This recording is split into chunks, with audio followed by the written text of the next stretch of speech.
You've given some really good insights and advice so far. And what I want to do is, since we've set up this concept very well, I want to talk about how we can deal with the feeling of being unqualified or imposter syndrome, whatever you want to call it.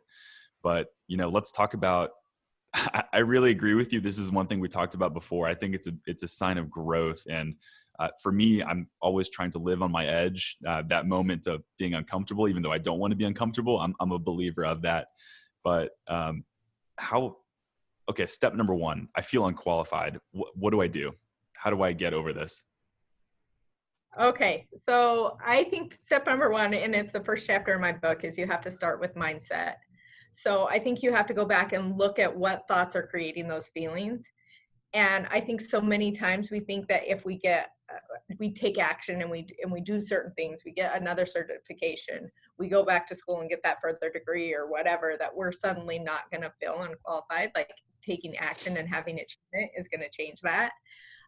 But that is not the case. You could be in this perpetual loop of trying to, you know, have achievements that are going to make you feel qualified. So you have to first start with mindset and what thoughts are driving how you're feeling. And that's really going to be the starting point. And so, and there's a lot of different techniques that you can do to change mindset. So Yeah, you were saying about sales. So if you take, hey, I'm not very good at sales, and that's kind of your thought process, but you need to, like, as a CEO or whatever you're doing, you have to do a certain amount of selling to promote your company.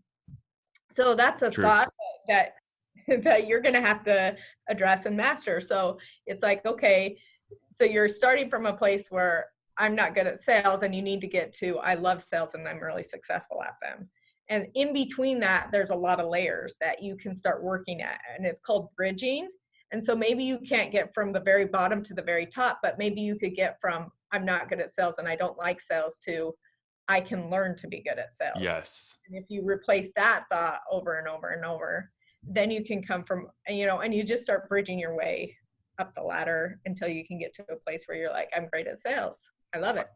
I love that. And you're a true warrior, because that's the philosophy I've preached. And this is the philosophy our guests have preached for the most part in our past episodes. But the idea of progression and not getting there tomorrow, you're not going to be 100% perfect tomorrow, like a lot of people want to be.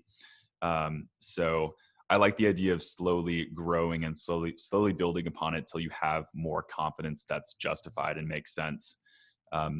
This man wasn't one of our guests, but he was a YouTube video I actually watched where he talked about growth and change. And I'm a big fitness guy, so he used the analogy of, you can't all of a sudden start benching 200 pounds. You have to start, with the lowest weight that you can possibly do and progressively start moving up. So I think it's the same concept of, working and bridging the gap, so to speak. So that's a Yeah, good point. absolutely. Yeah. Are there things to do? Like, I'm a big believer in journaling and things like that. But how do you think are ways to get inside your head for thought patterns? It's a hard thing to think about your mind when we have a lot of things going on. For sure. So I think I mean, we have so many thoughts going through our heads all of the time. And so I think what you need to first start doing is identifying the ones that are perpetual. So there might be thoughts that come in and then you can easily replace them and fleeting, but there's ones that are more stagnant, that like kind of make up who our identity is, and like, Okay. oh, I'm not this kind of person and stuff like that. So I think identifying, so keeping a journal of what thoughts are really not serving you, and how often they're coming in, and so that you can start seeing that this is kind of a pattern for you, and then start with a thought that you could replace that with.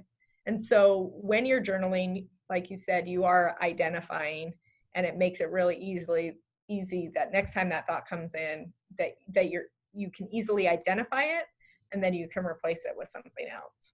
Okay, great. No better way, I think, to kick that off, because the mind is such a powerful thing and you have to change those thought patterns. There's a few things I could think that I need to change my thought patterns on right now. And I will say, yes, journaling has been good for me. So that's good. What's another thing that we can do to remove that utter just gut feeling about being unqualified? Yeah, so I think another thing is recognizing that you aren't alone in that feeling. So just bringing awareness to it that there's not something inherently wrong with you, and that this is pretty much universal for anybody who's on this growth trajectory, and to not let it stop you. So, fear is going to come along with you, failure is going to come along with you, and, Yes. accepting that and taking away maybe the shame and I don't know, like when we fail it feels so personal to ourselves, but when we see other people fail we Yeah. can recognize that that's just something that didn't work. It doesn't have any correlation to their value as a human being or the work that they're doing or anything. It's just something that didn't work. And so when you can kind of remove that stigma from it and realize that, hey, this is part of the journey. Yeah. Um, yeah. I remember when I was at Cornell, another really big instance where I felt like an imposter. I'm like, I'm at this university. Everyone is 10 times smarter than me. I'm just this guy from Texas. But no, I had those exact moments of feeling like complete failure. And this was just examples like sophomore year, the test got really hard. I remember just like really struggling, and people were like, oh yeah, I feel like I crushed it. I'm like, I definitely did not crush that. I don't know about you. But I Yeah. had, yeah, I mean, I would talk, and I had, to your point, I had some friends who shared the same feeling of, I, you know, that was a really challenging exam for me, and I also completely bombed it. That did make me feel 100% better, and that's a fact. So um, it's Yeah. Well, and I talk about that exact example in the book, not necessarily yours at Cornell, but they did a Harvard study, and they asked all of the Harvard, students that got admitted, like, how many of you feel like you were the one mistake that the admissions like committee made yeah, in your entry? And like 2/3 of them said, no, that's me. I'm like not supposed to be here. And so like all of us, like, are most people experience that feeling like that they're, you know, over their heads, out of their depth.